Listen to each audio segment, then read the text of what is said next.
Middle class वर्ग में इतना रिग्रेट क्यों है? काश शब्द की अगर सबसे मजबूती से पूंछ किसी ने पकड़ रखी है तो वह मध्यम वर्गीय लोग ही है। बात कड़वी है पर सच है। काश मैं पढ़ पाता, काश वर्कआउट कर पाता, काश मैं कम उम्र से ही सेविंग कर पाता, काश मैं इन्वेस्टमेंट कर पाता। ये कुछ रिग्रेट जो हर व्यक्ति को परेशान करते हैं। पर क्या वजह है कि ये रिग्रेट सिर्फ मध्यम वर्गीय लोगों को ही परेशान करते हैं? आखिर क्यों मध्यम वर्गीय व्यक्ति काश शब्द में इतना उलझा हुआ है? जवाब आपको इसी वीडियो में मिलने वाला है। मैं खुद इसी उलझन से निकल चुका हूं, पर मैं निकलने में कामयाब हुआ। अगर आप भी जीवन में मजबूत फैसले लेना चाहते हैं तो वीडियो को पूरा देखिएगा। मैंने मेरे जीवन में 2 महत्वपूर्ण बदलाव किए। पहला, मैंने मकान बदला और उसे वास्तु अनुकूल किया। दूसरा महत्वपूर्ण कार्य मैंने अपने मन पर किया। मैंने श्रीमद् भागवत का अध्ययन किया। मैंने इस महान ग्रंथ को पढ़ना जब शुरू किया तो एक अद्भुत बदलाव मुझ में महसूस हुआ। इस तरह की बुक पढ़ने का यह मेरा पहला अनुभव था। हालांकि इसे बुक कहना सही नहीं है, यह वाकई एक महान ग्रंथ है जिसके हर श्लोक में एक महान संदेश छिपा है। मैंने जितना इसे पढ़ा, मन के प्रति क्लैरिटी आती गई।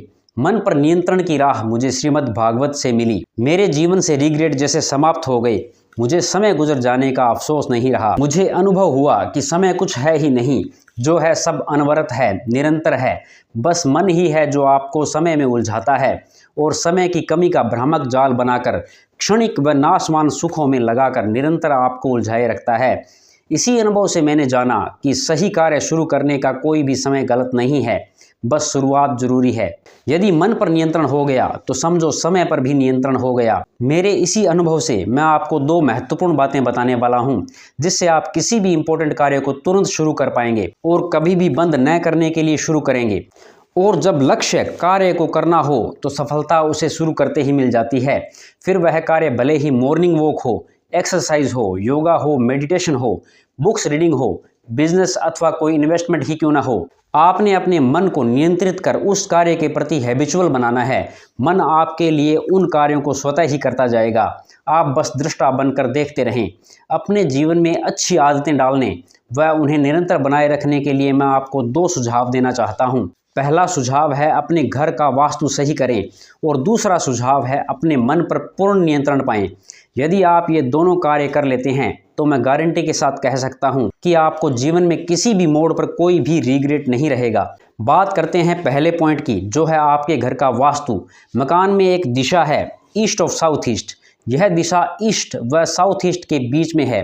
यह दिशा आपको डिसीजन लेने में मदद करती है। यह दिशा अगर वास्तु अनुकूल है तो आपके डिसीजन सही व सटीक होंगे। यह जोन लो एनर्जी जोन है, यहाँ मंथन का कार्य होता है।